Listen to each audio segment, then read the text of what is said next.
نستقبل باترا داف قوف ألف continuing from قوف مبيت by the Mishnah on the bottom. من غير ما يكون له حفر الله عصود له كافر.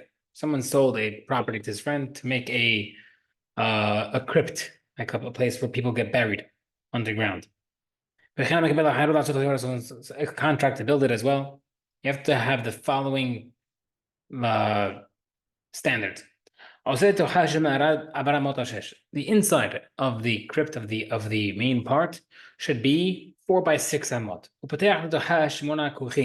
That's where you are. It's like the mini courtyard underground. And then there are 8 slots or 8 coffin spots, 8 burial plots underneath opening to that crypt. 3 on parallel to each other, 3 by 3. And 2 perpendicular. So 3 across from 3, and in between those 3 on the top side is 2, total of 8. The kuchin are orkan arba amot, and they have to be 4 amot long. V'roman sheva, and 7 tevachim high, to accommodate burials. V'rochban shisha, 1 amah thick or wide. Rabbi Shimon said, the inside of the crypt, shesh amot hashmona has to be 6 by 8, that little mini standing area. You have to make 13 burial slots, not 8. 4 by 4, and 3 opposite them. So 4 on each side, facing each other, and then 3 to the north of that, for a total of 13. On one to the right of the entrance, and one to the left of the entrance as well. That's the 13. Also has the courtyard at the entrance, above ground, 6 by 6, to have enough space for people to walk in towards the crypt to go underground, and to have enough space for people to walk in with the body and people to carry the body. You have to open two crypts to the ground, not one. 2 mini courtyards underground. One on each side, and each side has their own 8 or 13 burial slots. Rabbi Shimon says, you have to open 4 of them, for 4 different angles, 4 different sides. Rashba Gomer, everything depends on the nature of the land that you're dealing with, the rock, if it can handle such amount of construction underground. Okay. So, and we said that according to Rabbi Shimon, you have one on the right side, one on the left side. Where's that going to? If they're dug towards the outside, which means that they're going now towards where the crypts are. The problem is, then people who are walking into the courtyard are going to be stepping on top of the graves. We want to avoid that. But two, additionally, the Mishnah says,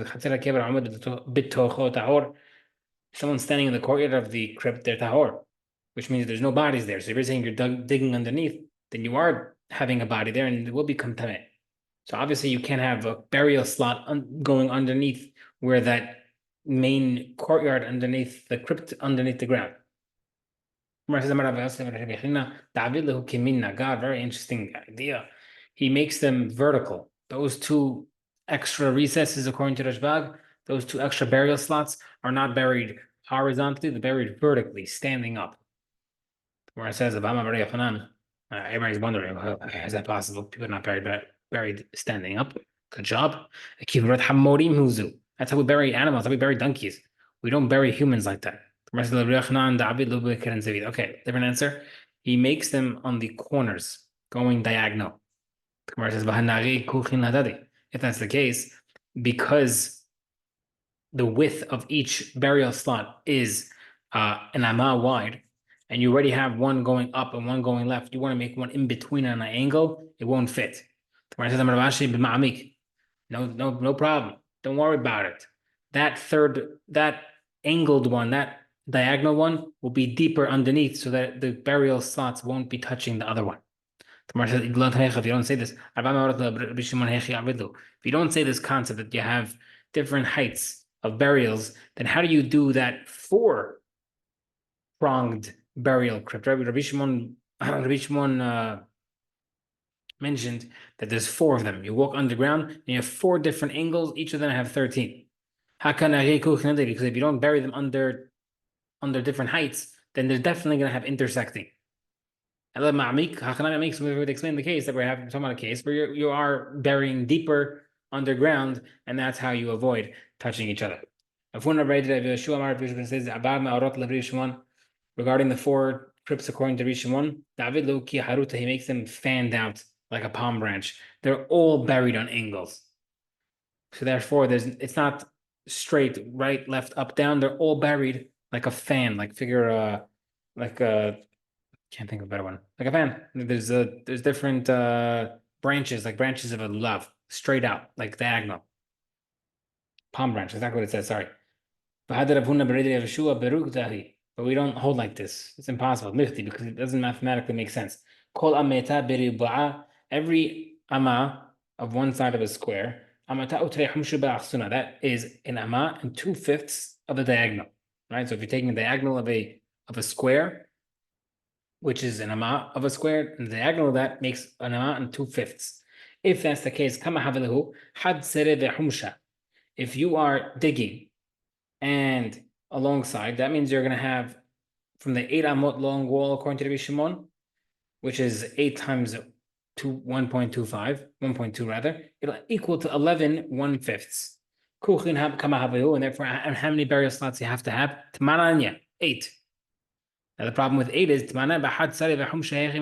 can't have 8 burial slots in 11 and 1/5 amot.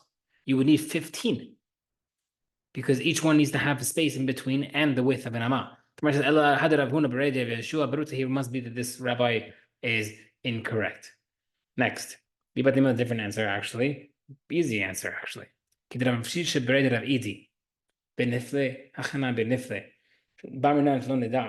talking about these things that are technically going to be broke because of if they're made regular sized burial plots, it's not going to fit.